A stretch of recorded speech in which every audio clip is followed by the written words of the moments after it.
Welcome to the Cabral Concept, where board-certified naturopath and integrative health practitioner Dr. Stephen Cabral shares how he was diagnosed at the age of 17 with a life-altering illness and given no hope for recovery. It was only after studying and traveling all over the world did he discover how to combine ancient Ayurvedic healing practices with state-of-the-art naturopathic and functional medicine to fully rebalance the body and re-energize it with life. It's time to discover how to get well, lose weight, and finally feel alive again. And now, here's your host, Dr. Stephen Cabral.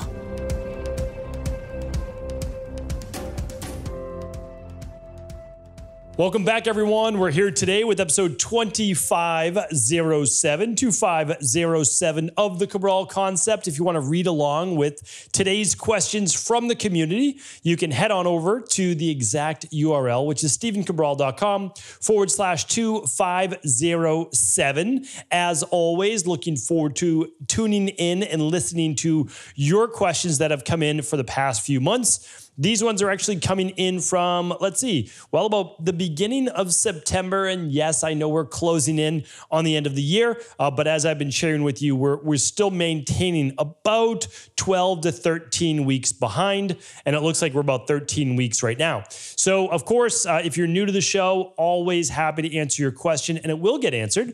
It may just take a little bit of time. Please do keep in mind, we do not review any of your questions. So if you ever have a customer service question, just email support@equa.life, or feel free to ask a non-customer support question at cabralsupportgroup.com, and you will likely get same-day answers. All right, let's get into your questions. All things wellness, weight loss, anti-aging. I'm just opening up the document now. Again, I don't do any prep work for the show, so this is not nor would it be considered medical advice, medical diagnostic work, treatment plans, or anything medical related. We'll just put it that way. Okay. You think by giving away those 4 disclaimers twice a week, every single week, I'd get used to saying them, but it still doesn't roll off the tongue. All right, let's get into it though. First question's from Alyssa. Let's see what Alyssa is saying. My daughter is 2 years old. She's developed severe food allergies to peas and lentils and green beans, and most recently, sesame and chickpeas. We had to use her EpiPen for sesame and chickpeas about 4 months ago, and these were foods she had previously had without any reaction. Fortunately, we had our EpiPen for the previous known allergies, so we were able to address the systematic reaction for the sesame and chickpeas. We've been working with pediatrician, allergist, and also our local naturopathic doctor, and have incorporated vitamin D3, fish oil, and acacia powder into her diet along with probiotics. Okay, and a multivitamin. She had eczema as a baby, so I put her on the gluten and dairy, and skin issues seemed to clear up. Not wanting to restrict a toddler's diet too much, we incorporated the dairy and gluten back in. I strive for whole foods, fruits and vegetables, but she can be a very picky eater. And most of the gluten and dairy-free items, such as cheese, she used to eat has chickpea or pea protein in it. All right, totally get it. Understand what tests you're looking for. All right, so let me do my best to help. It certainly seems like, but again, there's no medical diagnosis here, that there is some level of gut permeability that at 2 years old should really start to close up by this time. So as a little refresher, gut permeability is there on purpose by nature until about 1.5 years, 2 years old. And the reason for this is so that when a child is breastfeeding from their mother, they're getting actual immunoglobulins, lactoimmunoglobulins, that are passing from the mother in the milk. That's where we get the lacto, right? And then you're getting the immunoglobulins, you're actually getting the white blood cells. So when a baby or young toddler gets a cold or anything like that, the mother's body, in its innate wisdom, actually begins to produce the right antibodies, even if the mother's not sick, for the baby. I mean, it's miraculous, really, in how it works. But by 2 years old, just with nature, a human child, is typically weaning and they're eating more whole foods. Okay, so then the gut needs to now close up because we don't want it permeable, because we don't want proteins in certain foods causing sensitivities or allergies in the body. So what we need to do is just really take a good look at that gut-based function. I certainly do recommend running the bacteria and parasite stool test if you can only run one. The second one would be the Candida metabolic and vitamins test. And the third one would certainly be the IgG food sensitivity test to see what's going on an ongoing latent-based reaction from food sensitivities. I have case studies in all these. A lot of people don't know that I have case studies that actually show you what the labs look like. You can go to stevencabral.com/podcasts, and on the right-hand column of the website, there's little yellow boxes, and I believe it's the last one that says case studies. And you can actually just take a look at the case studies, and you'll learn a lot, I think, by just looking at other people's labs that have, of course, been redacted. All right, so that's the best place to start, and so that we can heal and seal that gut wall if that is exactly what needs to be done. And of course, elimination diet to a degree will need to be done, but you'll get all of that as part of running the labs. All right, Natasha's up next. Hi, Dr. Cabral. Thank you for all of your incredible work you do. Thank you, Natasha. As a former patient of yours and now a student in IHP2, I'm a big fan of your work and your mission. As I will soon be working with clients as an IHP and recommending protocols, I would love to be able to recommend the DNS. However, I recently purchased it to use myself after years of being away, and I'm surprised at the other ingredients. I am curious to know why natural flavors are included versus pure extracts for flavor. What those consist of, as well as sugar and salt. I'm surprised that they are included at all, but they don't even say coconut sugar, Himalayan salt, or one of the clean versions. Let's see. They're all ingredients that I tell my clients to watch for. I've included them. Would love some insight. Thank you in advance. All right. So I answer this at least 2 to 3 times a day. I'm happy to do it. I continue to do it. I just wish that more people heard the answer so that I didn't explain it 3 times a day, but I am happy to do it. So the thing is, we are a FDA regulated facility. We do things by the letter of the law, which most companies do not. People don't even know the letter of the law unless they're using the highest level facilities that also create supplements for Olympic athletes, professional athletes, like the highest level humanly possible. Okay, so like I said, I answer this multiple times a day. I'm always happy to help. But again, just keep it in mind, we use an FDA-regulated manufacturer. They produce the highest level quality supplements. They can be used for Olympic athletes. They can be used for professional athletes. They're NSF certified. So we actually have to write things the way that they're supposed to be written. So the truth is we use vanilla extract. Like that's what we use. We use an extract. Anybody who knows me, I mean, whether you've been a former wellness client of mine, you're an IHP, you know that I use these products myself, with my family, with everyone. These are the cleanest products in the world. But I have to write the legal words on that. And that is an extract. People don't understand that an extract is a natural flavor. It's been extracted from a food. It's not that food anymore. That's what it is. So I can't also write Himalayan pink salt. People write that all the time. You're really not supposed to write that on a nutritional supplement. You can write it on a food-based item, which is different legal labeling. So again, I just wanted to share with you, like, this is, this is what we do at the highest level. We just do it by the book, and it's no different than anyone else, except that you just can't write vanilla extract. You write natural flavor because that's what it is. Now, do some people use natural flavors from maybe GMO-based products? Yes. But if you look at our bottles, they say non-GMO on them. So I'm not asking people to trust me. I'm not saying that. But also just understand that just because another health guru shared with you that all natural flavors are extracted from GMO mold or corn, that person's not correct, right? They get paid to grow their following on social media and, write books and whatever it might be. And that's fine, but it's not what I do. And what I do is create the highest quality formulas, I think, in the world. And a lot of research goes into it in the very best facilities for you. So you actually know exactly what you're getting. All right. So hopefully that's helpful. It's obviously, it's frustrating to me and my team, but we get it. We understand. But also we can't change things because we use an FDA regulated facility, like the best of the best. So that's also why you're never going to have any heavy metals. You're never going to have anything bad in the product because the manufacturer cannot release these products from the facility. All right. So anyway, but again, people should do as they feel comfortable. If you don't feel comfortable, I'm totally fine with that. I mean, I really am totally fine with that. Again, There's nothing more I can do except say the same thing 3 times a day. That's all right, though. It is what it is, All right. So Anonymous is up next. Hi, hope you're well. What do you think of Yoni pearls? Thank you and have a great weekend. All right. So Yoni pearls is certainly becoming a lot more, I guess, popular is what it is. But typically, and the problem is this, that people play it off as Ayurvedic. And I guess this is going to be a rant podcast today. But and again, first of all, Natasha, no offense to you whatsoever. It's a good question to ask. Many people have that question. I totally get it. I understand.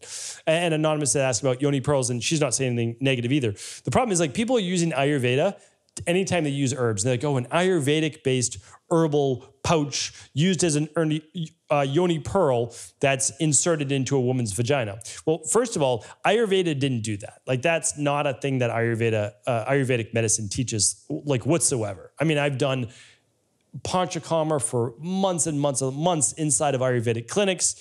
Do we do basti? Yes, that's like an enema, an herbal-based enema. And all of that comes out. The Yoni pearls, they're asking women to hold these inside their vagina for anywhere from hours to 2 to 3 days typically. So we have to understand is people shouldn't play this off as Ayurvedic medicine. It's not. Are there herbs that they're using mungwar, which is actually used in traditional Chinese medicine, or what else is another one? Rhubarb and other extracts like that. Sure. But I think you have to be careful. I just don't think that this is a practice that a lot of women should partake in. That's my opinion. There is such a thing such as Yoni steaming, things like that, but Yoni pearls are said to help detoxify the vagina.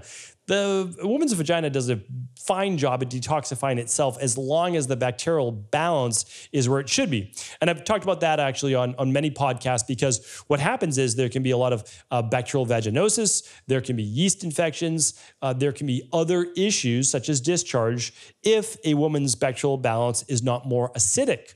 So in our practice, we work internally and we'll work externally. So internally is doing things like the gut bundle of labs, like finding out your bacterial balance with the bacteria and parasite stool test, the candida metabolic and vitamins test. Those 2 are essential.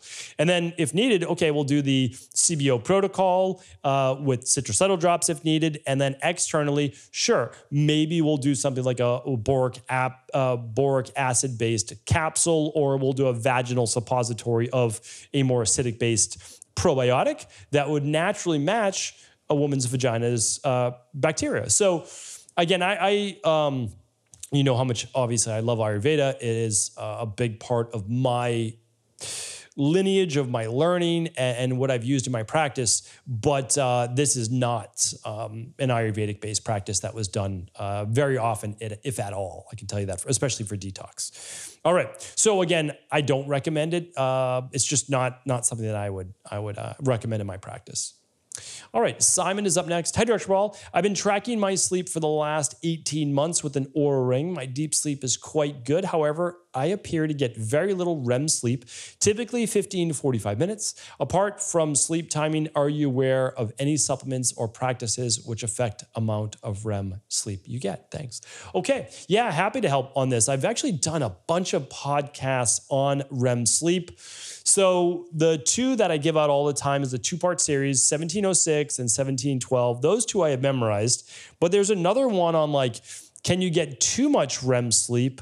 And that wasn't too, I know obviously it's the opposite of your problem here and your issues. That one is not coming to mind. And I'm doing a quick scroll for you right now on REM sleep. And I don't find it. So what you can do is ask at cabralsupportgroup.com for the latest podcast. Oh, there it is. Too much REM sleep, 2336. So let's have you listen to 1706, 1712, and 2336 to get started. For sure, those are going to answer your questions. And then here's one more for you. I want you to look at 2321. All right, 4 podcasts. That's going to be about an hour of podcast, and I think you'll have your answer by then for sure, because deep sleep needs to be at that 90 minutes plus, and REM needs to be at 2 hours plus. If REM goes above 3, it means something, such as a lot of stress going on in the mind. And if it's not that, we need to look at body temperature regulation, glucose levels, stress. We need to look at a lot more to that picture. And you'll learn all of that on those 4 podcasts. So those are completely free. Check them out. All right, Ryan is up next. Ryan says, hey, Doc, I've gone through IHP level 1 and level 2, done all the protocols for improved health that Equilife has to offer besides the mold. What is that? The mold protocol. Okay. My question is in regards to deviated septum, and I wanted to get the latest take since I know you deal with this as well. I believe I was born with mine. Obviously, I focus on gut health and lowering histamine. That does use some inflammation or reduce some inflammation.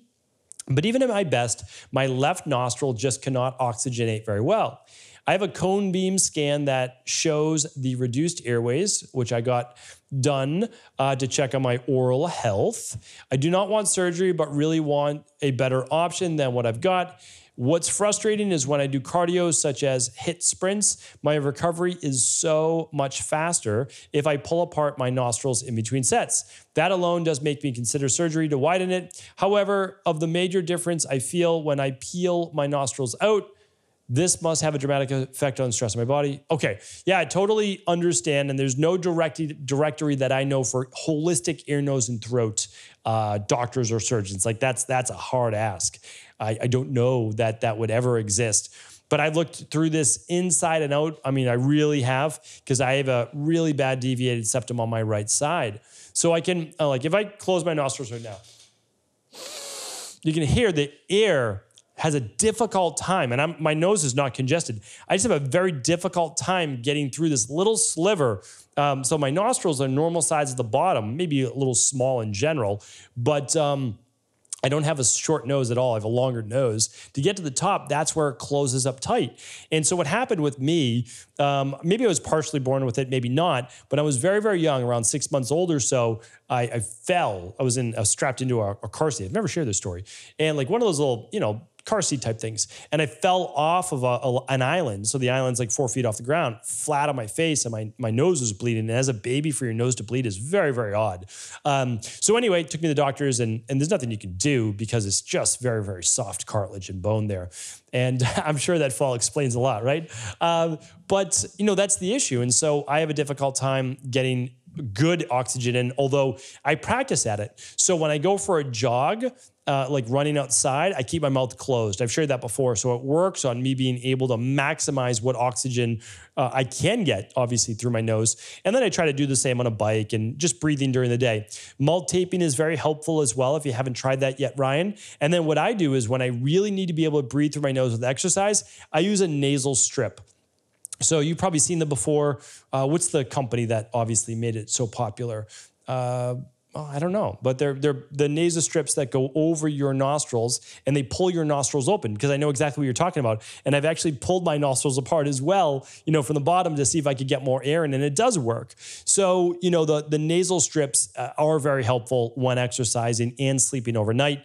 And they make silicone inserts as well. They look like cones, and you can insert them in your nostrils and it just opens the nostril. To me, that helps a little bit, but I don't like them inside of my nose, and so I don't use those very much. So I've wondered the same thing, should I have surgery? I've debated that as well, to open up those nostrils, because it is incredible. And yes, there is a certain degree of distress to it, but if you get used to breathing through your nose, just low and slow, you'll be able to figure that out. So hopefully that was helpful.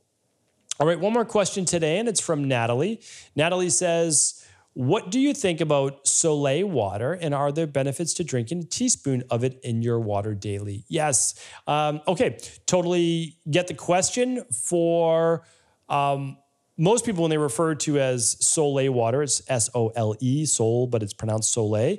All you're really doing is adding some Himalayan sea salt to your water. And this is something that most Ayurvedic and natural health practitioners have been recommending for a long time. If you see my podcast on natural Gatorade, you'll see me that I typically do recommend a pinch of sea salt. So how much salt should you do to taste? So basically, the more you taste the salt, the less that you need it. And that the human body, again, is very impressive in that way. But A lot of people get plenty of salt in their diet, right? They don't need a whole lot more salt. But you can actually take in a little bit more salt if you take in more potassium. And most people's diets are fairly low in potassium. And I've shared that on, I think just 2 Friday reviews ago, that even reducing sodium for high blood pressure does not work as well as adding potassium. And so that's interesting because it always is all about the sodium to potassium ratio. I've shared that as well on many, many podcasts. So in Ayurveda, it'd be a pinch of sea salt and it'd be a squeeze of lime. You could also use lemon. So the lemon or lime is giving you the potassium, and then the Himalayan sea salt or rock salt or Redmond's real salt. They're all great. I've talked about them before. I've talked about Celtic sea salt. Are all really nice. And again, I just call that natural Gatorade. It's the natural sodium, and then you get some potassium from the lemon or lime with basically no sugar from lemon or lime. So hopefully that's helpful. So yes, I do use it. I don't necessarily, I mean, I use it sometimes myself as well. I use it in my practice, and it just really depends on the individual. I think first thing in the morning to get a little bit of those natural electrolytes in a big, tall glass of water, I think is absolutely fantastic. I do that myself. I use the daily fruit and vegetable blend, and then I add in a pinch of sea salt, and I do a big squeeze of lime, like a half sliced whole lime just squeezed in there. So that is that. Hopefully that was helpful here today. I appreciate all of your questions. I am going to answer 6 more tomorrow, so definitely tune back in. I hope you have an amazing rest of the weekend, and I look forward to chatting with you tomorrow. Take care, everybody. I want to sincerely thank you for your support of this podcast. I couldn't do it without you, and I mean that. I truly do. I also want to make sure you knew that we now have multiple ways for you to find your answers to the most difficult health, wellness, weight loss, and anti-aging questions. You can find podcast-specific topics like thyroid, adrenal, hormones, sleep, digestion, Ayurveda, and many more at stevencabral.com/podcasts that will then link you to your favorite Apple, Spotify, and other podcast players. Plus, all new podcasts and weekly exclusive video content is being added to our YouTube channel at youtube.com/Steven Cabral. And that's Steven with a PH. Head on over and subscribe so that you don't miss any of the exclusive content. Lastly, if you've ever found any of my podcasts or books to be helpful, I would really appreciate it if you could leave a review on iTunes or your favorite media player for the podcast. Rating and subscribing to the YouTube and podcast allow me to reach more and more people and help spread my mission of healing throughout the world. Thank you again for being a part of this movement.